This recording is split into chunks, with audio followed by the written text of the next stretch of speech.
ಕ್ಷೇತ್ರದವರು. CM ಸಾಹೇಬರಿಗೆ ಗೊತ್ತಿರೋ ಹುಡುಗಿನೇ. Shrimati Pavithra Gowda, HG Pavithra Gowda ಅವರು 2011ರಲ್ಲಿ ಕಸ್ತೂರಿ ಟಿವಿಯಲ್ಲಿ ಒಂದು ಸಿಟಿಸನ್ ಪ್ರೋಗ್ರಾಮ್ ಶುರುವಾಯಿತು. ಆ ಪ್ರೋಗ್ರಾಮ್ ಅಲ್ಲಿ ಆಯಮ್ಮನ ಕೂಡ ಬಂದಿದ್ದು ಪಾರ್ಟಿಸಿಪೇಟ್ ಮಾಡೋದಕ್ಕೆ ನಾನು ಹೋಗಿದ್ದೆ. ಅಲ್ಲಿ ನಾವು ಫಸ್ಟ್ ರೌಂಡ್ ಅಲ್ಲಿ ಒಂದು 60 ಜನ ಸೆಲೆಕ್ಟ್ ಆಗ್ತೀವಿ, ಅದ್ರಲ್ಲಿ ಅವ್ರು ಇರ್ತಾರೆ. ಸೆಕೆಂಡ್ ರೌಂಡ್ ಅಲ್ಲಿ ಒಂದು 30 ಜನ ಸೆಲೆಕ್ಟ್ ಆಗ್ತೀವಿ, ಅದ್ರಲ್ಲಿ ಅವ್ರು ಇರೋದಿಲ್ಲ. ಮತ್ತೆ ನಾವು ಊಟ ಕೂಡ ಜೊತೆಗೆ ಹೋಗ್ತೀವಿ, ಅದನ್ನ ಫೋಟೋ ಎಲ್ಲ ತಗೊಂತೀವಿ, ಫೋಟೋಗಳು ಕೇಳ್ತಾರೆ ಅದಕ್ಕೆ. ನಂತರ ರಾತ್ರಿ ನಾನೇ ತಗೊಂಡೋಗಿ ನನ್ನ 2 ವೀಲರಲ್ಲಿ ಅವ್ರನ್ನ ಕತ್ತು ರೂಪಾಯಿನ ಬಿಡ್ತೀನಿ. ನನ್ನ ಮನೆ ಕೂಡ ಕತ್ತು ರೂಪಾಯಿನಲ್ಲಿ ಇರ್ತವೆ. ಅದಾದ್ಮೇಲೆ ನಾನು ಡಾಮಿನಸ್ ಅಲ್ಲಿ ಕೆಲಸ ಮಾಡ್ತಾ ಇರ್ತೀನಿ. ಆ ಡಾಮಿನಸ್ ಅಲ್ಲಿ ಕೆಲಸ ಮಾಡ್ಬೇಕಾದ್ರೆ ನಾನು ಒಂದು ಮೆಸ್ ಮುಂದಕ್ಕೆ ಹೋಗ್ತೀನಿ. ಅಲ್ಲ ಅದಕ್ಕೂ ಮುಂಚೆ ದೇವಸ್ಥಾನದಲ್ಲಿ ಸಿಗ್ತಾರೆ ಅವ್ರು ನನಗೆ, ರಾಜರಾಜೇಶ್ವರಿ ದೇವಸ್ಥಾನದಲ್ಲಿ. ನಾನು ದೇವಸ್ಥಾನಕ್ಕೆ ಹೋಗ್ತೀನಿ, ದೇವಸ್ಥಾನದಲ್ಲಿ ಸಿಕ್ಕಿದ್ರು, ಮನೇನ ಕರ್ಕೊಂಡು ಹೋಗಿ ತೋರಿಸಿದ್ರು. ಅದಾದ್ಮೇಲೆ ನಾನು ಡಾಮಿನೋಸ್ ಪಿಜ್ಜಾದಲ್ಲಿ ಕೆಲಸ ಮಾಡ್ಬೇಕಾದ್ರೆ ಮತ್ತೆ ನಾನು ಮೆಸ್ಗೆ ಊಟಕ್ಕೆ ಹೋಗ್ತೀನಿ. ಅಲ್ಲಿ ಅವ್ರ ಮನೆ ಹತ್ರ ಇರುತ್ತೆ. ಸೊ ಹಾಗಾಗಿ ಕಾಲ್ ಮಾಡಿ ನಾನೇ ಹೋಗ್ತೀನಿ. ಫಸ್ಟ್ ಟೈಮ್ ಹೋದಾಗ ಅವ್ರ ಮನೆಯಲ್ಲಿ ಯಾರು ಇರೋದಿಲ್ಲ, ಅವ್ರು ಒಬ್ಬರೇ ಇರ್ತಾರೆ. ಸೆಕೆಂಡ್ ಟೈಮ್ ಹೋದಾಗ ಒಂದು ಮಗು ಇರುತ್ತೆ, ನನ್ನ ಮಗು ಅಂತ ಹೇಳ್ತಾರೆ. ಥರ್ಡ್ ಟೈಮ್ ಆ ಮಗು ಜೊತೆ ನಾನು ಸ್ವಿಮ್ಮಿಂಗ್ ಎಲ್ಲ ಆಟ ಆಡಿದ್ರೆ ಬಂದೆ. ಆಮೇಲೆ ನಾನು ನನ್ನ ಕೆಲಸ ಬಿಟ್ಬಿಟ್ಟೆ, ಅದಷ್ಟೇ ಅವ್ರದ್ದು. ಅದಾದ್ಮೇಲೆ 2016ರಲ್ಲಿ ಅವರು ಇಂಜಿನಿಯರ್ ಅಂತ ಹೇಳಿ ಒಬ್ಬರನ್ನ ಪರಿಚಯ ಮಾಡಿಸಿದ್ರು. ಅದಾದ ನಂತರ 2016ರಲ್ಲಿ ನನಗೆ ಪಾಪಣ್ಣವ್ರನ್ನ ಪರಿಚಯ ಮಾಡಿಸಿದ್ರು, ಗಂಡ ಅಂತೇಳಿ. ಅವಾಗ ನಮ್ಗೆ ಮದುವೆ ಆಗಿತ್ತು 2016ರಲ್ಲಿ. ನಮ್ಮ ಮನೆಯವ್ರನ್ನ ನಮ್ಮನ್ನ ಇಬ್ಬರು ನುಗ್ಗು ಕರೀತಾಳೆ ಮನೆಗೆ. ಬ್ರಿಗೇಡಲ್ಲಿ ಮನೆ ಇರುತ್ತೆ, ಮನೆ ಚೇಂಜ್ ಮಾಡಿರ್ತಾಳೆ. ಫಸ್ಟ್ ಹೋಗಿದ್ದು ನಾನು ಶ್ರೀರಾಮ್ ಅಪಾರ್ಟ್ಮೆಂಟ್ಸ್. ಸೆಕೆಂಡ್ ಟೈಮ್ ಹೋಗೋದು ನಾನು 2016ರಲ್ಲಿ ಹೋಗೋದು ಬ್ರಿಗೇಡ್ಗೆ ಹೋದಾಗ ನಮ್ಮ ಯಜಮಾನ್ರು ಕೇಳ್ತಾರೆ, ಅವ್ರ ಯಜಮಾನ್ರು ಏನು ಕೆಲಸ ಮಾಡ್ತಾರೆ ಅಂತ. ನಮ್ಮ ಯಜಮಾನ್ರು ಕೂಡ ಟೂಲ್ಸ್ ಡಿಸೈನರು. ನಾನು ಹೇಳಿದೆ ಇಂಜಿನಿಯರ್ ಅಂತ ಹೇಳ್ತೀನಿ. ಅಲ್ಲಿ ಹೋದ ತಕ್ಷಣ ಪಾಪಣ್ಣವರು ಯೂನಿಫಾರ್ಮ್ ಹಾಕೊಂಡು ರೂಮಲ್ಲಿ ಅವ್ರಿಬ್ರು ಏನೋ ಇದು ಮಾಡೋದನ್ನ ನಮ್ಮ ಗಂಡ ಅಬ್ಸರ್ವ್ ಮಾಡ್ತಾರೆ. ಮಾಡ್ಬಿಟ್ಟು ನಮ್ಗೆ ಸರಿಯಾಗಿ ಕ್ಲಾಸ್ ತಗೋತಾನಲ್ಲೇ. ಊಟ ಮಾಡೋಕ್ಕೂ ಕೂಡ ನಮ್ಗೆ ಸರಿಯಾಗಿ ಬಿಟ್ಟಿಲ್ಲ. ನೀನು ನೋಡಿದ್ರೆ ಇಂಜಿನಿಯರ್ ಅಂತ ಆಯಪ್ಪನಲ್ಲೇ ಪೊಲೀಸು ಅಂತ. ನಾವು ಅಲ್ಲಿ ಆ್ಯಕ್ಚುಲಿ ಸ್ಟೇ ಆಗಕ್ಕೆ ಹೋಗಿರ್ತೀವಿ ನೈಟು. ನಾವು ಸ್ಟೇ ಆಗಲ್ಲ. ನನ್ನ ಗಂಡ ಜಗಳ ಮಾಡೋಕ್ಕೆ ಶುರು ಮಾಡ್ತಾನೆ, ನಾನು ಬಂದ್ಬಿಡ್ತೀವಿ ನಾವು. ಅದು ಲಾಸ್ಟ್ ಅಷ್ಟೇ, ಮತ್ತೆ ಸಿಗಕ್ಕೆ ಹೋಗಿಲ್ಲ ನಾನು. ಯಾಕೆಂದ್ರೆ ನನ್ನ ಗಂಡ ಚೆನ್ನಾಗಿ ಉಪ್ಪಾಗ್ತಾನೆ ನನಗೆ.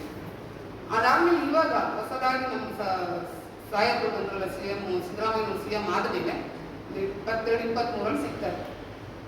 ಸಿಕ್ಕಿದ ನಂತರ ನಂಬರ್ ತಗೋತಾರೆ. ಯಾಕಂದ್ರೆ ಫಸ್ಟ್ ನಂಬರ್ ಎಲ್ಲ ಚೇಂಜ್ ಆಗೋದಿರುತ್ತಲ್ವಾ. ನಂಬರ್ ತಗೊಂಡು ಸಿಗು ಪುಷ್ಪ, ಮನೆಗೆ ಬಾ ಪುಷ್ಪ ಅಂತಾರೆ. ಬಟ್ ನಾನು ಹೋಗೋದಲ್ಲ, ಯಾಕಂದ್ರೆ ನಮ್ಗೆ ಕೆಲಸ ಕಾರ್ಯಗಳಿತ್ತು, ನನಗೆ ಚಿಕ್ಕ ಮಕ್ಕಳಿದ್ದಾರೆ, ಬಿಸಿ ಇದೆ. ಮತ್ತೆ ಇನ್ನೊಂದ್ಸತಿ ಬರ್ತಾರೆ. ಬಂದಾದ್ಮೇಲೆ ಆ ಕೆಲಸ ಮಾಡಿಸ್ತೀನಿ, ಈ ಕೆಲಸ ಮಾಡಿಸ್ತೀನಿ, ನಂಗೆ ಅವ್ರು ಗೊತ್ತು ಇವ್ರು ಗೊತ್ತು ಅಂತ ಫೋಟೋಗಳನ್ನ ತೋರ್ಸೋಕೆ ಶುರು ಮಾಡ್ತೀನಿ. ಎಲ್ಲ ಫೋಟೋಸ್ ಇದೆ ನಾನು ನಿಮ್ಗೆ ಕೊಡ್ತೀನಿ. DK ಶಿವಕುಮಾರ್ ಅವ್ರ ಜೊತೆಲಿದೆ, ಸುರೇಶ್ ಅವ್ರ ಜೊತೆಲಿದೆ, ಬೇರೆ ಸುರೇಶ್ ಅವ್ರ ಜೊತೆಲಿದೆ, ಅಧ್ಯಕ್ಷ ಅವ್ರ ಜೊತೆಲಿದೆ, ಎಲ್ಲ ಜೊತೆ ಅದನ್ನು ತೋರಿಸ್ತಾಳೆ. ತೋರಿಸಾದ್ಮೇಲೆ ನಾನೇನು ಅಷ್ಟು ಅದನ್ನ ಇದು ಮಾಡಲ್ಲ.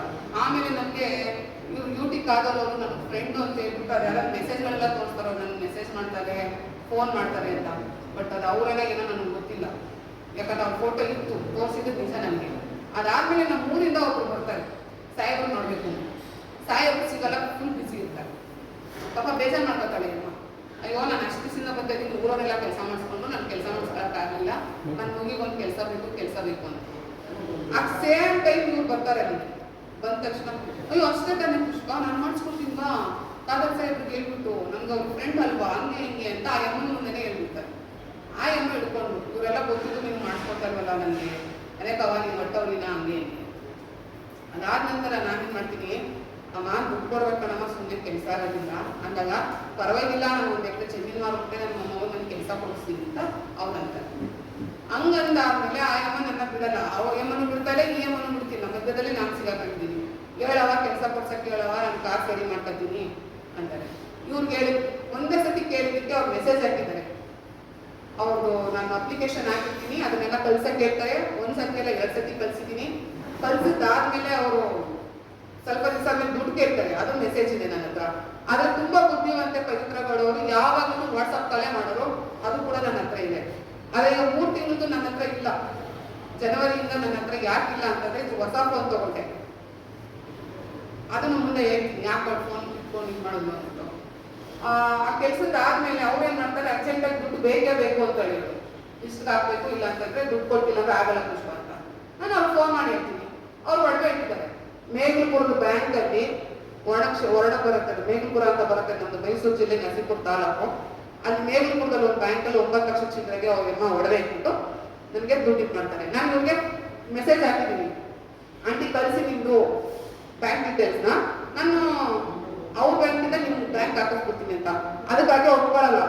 ನಂದು ಏನೋ ಐತೆ ಅದೈತೆ ನಿಮಗೆ ಗೊತ್ತಿಲ್ವ ಪುಷ್ಪ, ನಮ್ದು ಬಿಸ್ನೆಸ್ ಎಲ್ಲ ಜಾಸ್ತಿ ಇದೆ, ಅದೇನೋ ಟ್ಯಾಕ್ಸ್ ಇಟ್ಕೊಬಿಡ್ತಾರೆ ಹಂಗೆ ಹಿಂಗೆ ಅಂದಾಗ ಹೌದಲ್ಲೂ ನನಗೂ ಅನ್ನಿಸ್ತು, ಹೌದಲ್ವ ಜಾಸ್ತಿ ವಹಿವಾಟು ಮಾಡೋಣ, ನಮಗೆ ಕ್ವಶನ್ಗಳು ಕೇಳ್ತಾರೆ, ಲೆಟರ್ಗಳೆಲ್ಲ ಬರ್ತಾರೆ ಅಂದ್ಬಿಟ್ಟು ಉಚ್ಕೊಂಡೆ. ನಾನೇನು ಮಾಡ್ತೀನಿ, ನನ್ನ ಹತ್ರ ಸ್ವಲ್ಪ ದುಡ್ಡಿರುತ್ತೆ, ಅದನ್ನ ಡ್ರಾ ಮಾಡಿ ತಗೊಂಡೋಗಿ ಫಸ್ಟ್ 5 ಲಕ್ಷ ಕೊಡ್ತೀನಿ ಅವ್ರು ತಂದು ಕೊಡೋಕ್ಕೂ ಮುಂಚೆ. ಅವತ್ತಿನ ದಿನನೇ ಅಯ್ಯಮ್ಮ ತಗೊಂಡ್ಬರ್ತಾರೆ 15ನೇ ತಾರೀಕು. ಡೇಟ್ಗಳು ಸ್ವಲ್ಪ ನೋಡ್ಬಿಟ್ಟೆ ಏನಾಗಲ್ಲದು.